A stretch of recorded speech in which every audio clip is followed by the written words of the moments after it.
Hello guys, I'm so excited about the performance of my last video, and I feel like I'm finally getting a platform to reach out to all the apple growers in Africa and beyond so that we can do this apple farming thing the right way.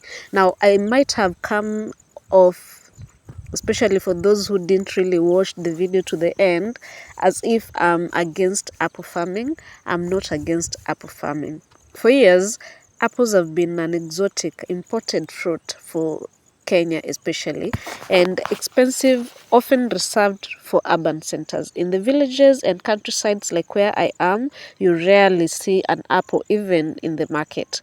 I didn't get to taste an apple fruit until my high school days, when the Nairobi crew, the people from the city, will come with apples and embedodo, a delicacy that was unique to my taste buds, and we'll get to share. Rispa, if you're watching this, bless you. I really used to enjoy the embedodos you will come with to school. But that was like a decade ago, or several decades actually. Nowadays, the fruit is more accessible, though still more expensive than, say, oranges, avocados, and bananas, which most farmers plant with ease. Now, thanks to Mr. Wambugu's curiosity, we get to plant apples right in our backyards. And for that, we give him credit for coming up with the idea that we could actually grow the apples in the tropics, because this is actually a temperate fruit. And his curiosity is the reason why we are all here trying to grow apples right in our backyards. And for me, taking this journey has taught me valuable lessons that I will hope to share to help us grow together as beginners, and for those who are having challenges in their farming, so that we get it right from the start. And for someone like me, we have to start over. We've got to acknowledge that apple farming in Kenya is rather new, and also across Africa, most countries across Africa, but it's been practiced in the West for centuries. And thanks to the internet, we need no visa or ticket to fly out to get this knowledge. We only need to copy and paste, actually, especially from authentic farmers who share their raw journey and share the wisdom they have gathered over time with us. Honestly, my research shows a huge disparity between what Kenyan apple farmers are doing and what the rest of the world is doing. We have huge, wild, untamed bushes of apples, and our productivity is nowhere close to our counter apple farmers across the world. The other day, my son, who is 7 years old, and I were watching this farmer who was harvesting from 4 trees in her backyard, and she had tons of apples. And my son, even without my prompt, laughed out loud and said, "And we have 100 trees. These are only 4 trees, and she's getting a whole ton of harvest. And from our 100 trees, we get to harvest like 100 fruits." The disparity is unimaginable.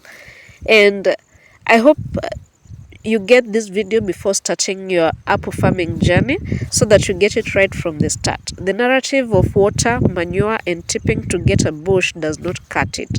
It's as amateur as it can get. And the minute we accept that we are not doing this the right way, that's when we will embrace evidence-based research on how to actually grow a fruit tree.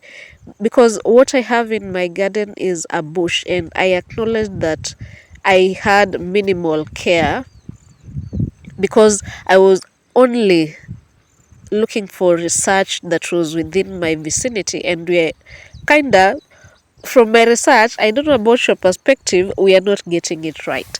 Yes, we have productivity, but what we see across the world, from the West, especially for those who've been planting these trees for the longest time, it's very different. Now, whether it's even research based on evidence or from experience, of course, they have had their share of years and decades and centuries to plant this tree, and we cannot ignore the wisdom that comes with that experience. The focus, rather than getting snipping and tipping and pinching to get a bush, should be on shaping the trees from the onset to get horizontal growing branches at a 45 to 60 degrees angle, Space out the branches to ensure proper circulation of air and also light, and prune effectively from the onset to prevent a hot mess of a wild, untamed bush. Because what I have currently, I don't even know where to start pruning from. It's already so messy. This cannot be overemphasized, and the fact that it's not mentioned at all beats all logic. It's crazy how we are still insisting on tipping.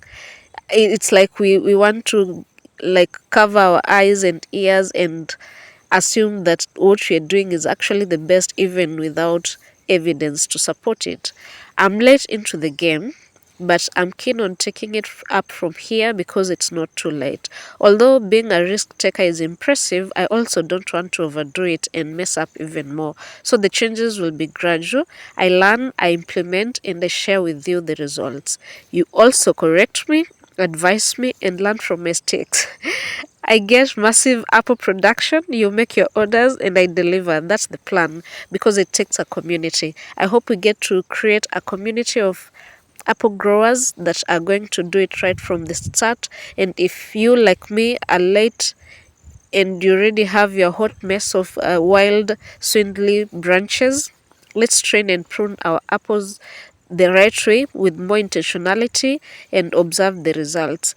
K Farm from Namibia, you can check her YouTube channel out, got it right from the beginning. And I could be biased, but her productivity at 1 year was massive. Guys, go check her out on YouTube and confirm. She's called K-Farm. She nowadays doesn't really post much, but the videos that have been following her journey, the videos she posted were really impressive. And she trained the trees from the beginning. She bent her branches and she got a well-shaped tree. I hope she's still keeping it up. And also there's Dr. Ngetich from Eldoret, who is actually doing it the right way. I saw his video online, but it was in vernacular with a little English and Kiswahili here and there. I still had to watch the whole 1 hour video because I could see that what he actually has is quite similar to what the world out there has. And I feel like he, as an horticulture professor, because he has a PhD in horticulture, he's doing it from a perspective of research rather than just letting the bushes grow wild.